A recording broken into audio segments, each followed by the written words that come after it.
nice and flat, I'm going to just do a light bridge move. My drawbridge needs to be more and more gentle as my walls get thinner. Alright, so we're going to set our finger down, push the clay out over that finger, and go from bottom to top, and we're going to stop there. So we can take a look at a pull. We'll put this one over here for the examples. A pull, inside hand is slightly above the outside hand. Again, I'm using my fingertips, not the side of my finger, my fingertip. I've established the distance between my fingers, and then I bring that from bottom to top, right? So when we start our pull, we set our finger down here, we're pushing the clay out over that finger, getting it to the thickness we want, and then going bottom to top. All right, let's do a whole cylinder now.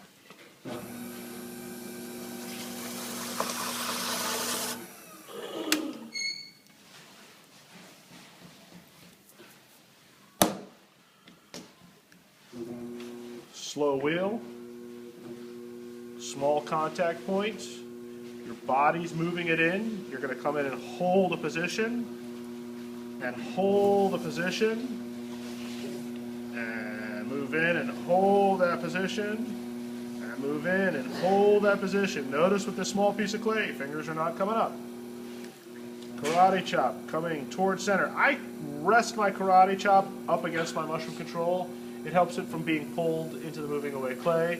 I've got my sponge here for water, and I'm pushing this way, not straight down, towards 11 o'clock.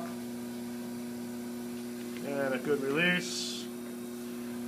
A push and a pull. Remember this clay down here, if we need it, we can grab it with our claw.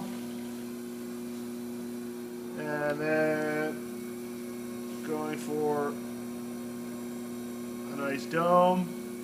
We're going to call that center.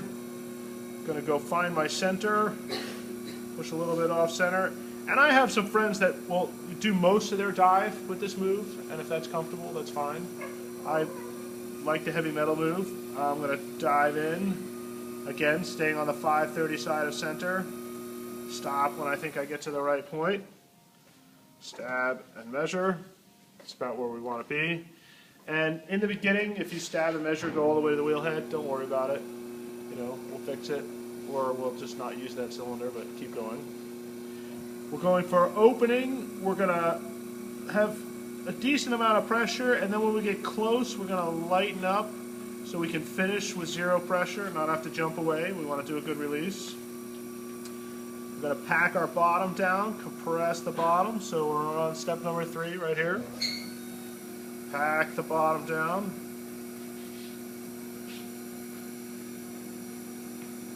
And that's step number 3. Step number 4, get it ready for the pulls, collar it in.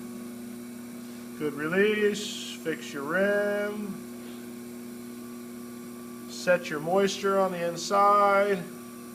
Remember, we're going to try dragging the sponge on the inside moving forward as opposed to pouring water inside, right?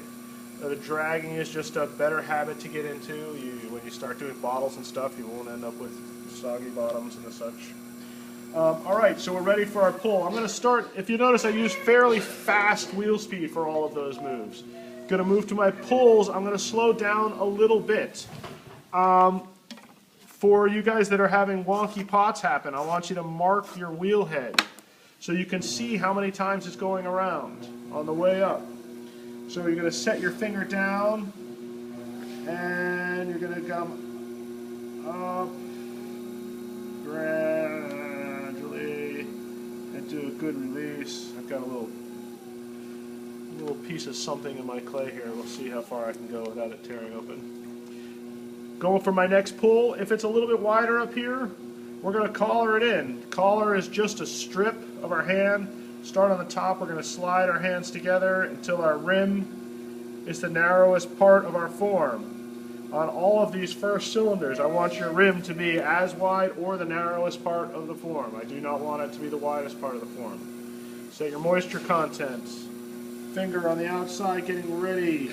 Clay comes to that finger, and now we carry that bottom to top. Notice my thumbs are crossed because it is much easier for me to maintain the distance between my fingers with my hands touching each other.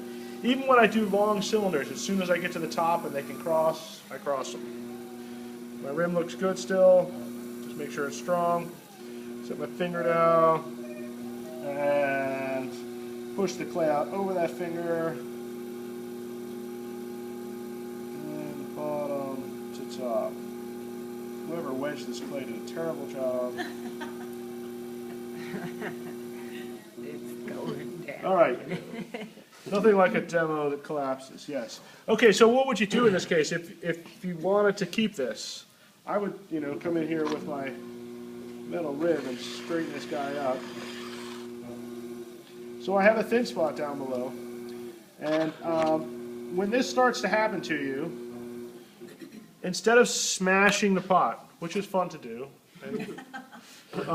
before you smash it, what I want you to do if you have a pot with a thin spot like this, is I want you to sort of look at it with your fingertips. All right? And this is, I think, failing mostly because of chunks of something in my clay. And now that I've looked at it with my fingertips, let's look at it. Wider on the top. With our eyes. It is a little wider on the top, you're right. Good call. So we have fairly even walls. I have a slightly thin spot down here. All right? I've got a bottom that I'm going to be able to trim a foot onto. All right? I'll be able to trim a foot on there. My rim is a hair thicker than everything else. That's what we want. All right? So we want an even cylinder from bottom to top with a slightly thicker rim. All right, so that is a cylinder. Making a cylinder. I want you guys to get dirty right now. Thank you.